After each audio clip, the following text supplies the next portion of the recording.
Comme dans toute maison de repos, tout le monde est différent, tout le monde a son caractère, sa personnalité.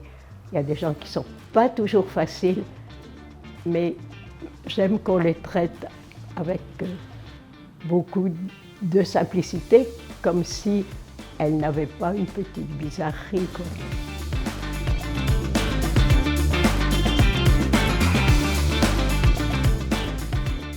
Une maison de repos doit avoir une histoire.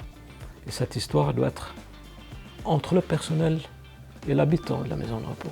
On est à deux pour créer une maison de repos idéale. À un moment donné, on s'est posé, on s'est dit mais quel pouvoir nous avons en tant que professionnels pour décider du projet de vie du résident. Et on s'est dit à partir de la prochaine réunion, le résident dont on parle sera invité et c'est lui qui proposera son projet de vie et toute l'équipe ira dans le sens pour réaliser ce projet de vie. Et les résidents, en fait, ils se sentent vraiment impliqués et ça a du sens, leur projet. Dans la méthode Montessori, justement, l'idée c'est de prendre chaque résident à part entière avec ses difficultés, mais aussi toutes les capacités restantes et utiliser ces capacités-là pour faire des choses. Donc pour pouvoir vraiment mettre du sens.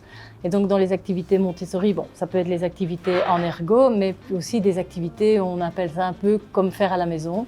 Donc le pliage de serviettes, le pliage de linge, mettre les verres, dresser la table. Et donc vraiment partir sur ce qu'ils aiment faire, ce qui a du sens pour eux et être aussi valorisés par les choses qu'elles font. J'ai même une résidente qui m'a dit un jour, c'est marrant, mes parents n'ont jamais voulu que j'installe mon magasin de fleurs.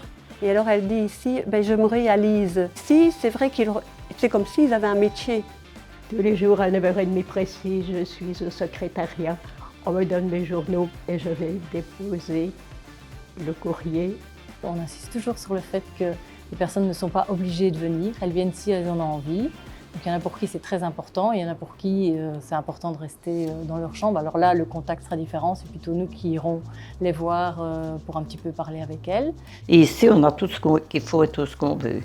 On a toujours qui rouspète, mais moi je n'ai rien à dire. Moi, on est gentil à l'assistante sociale, tout le monde.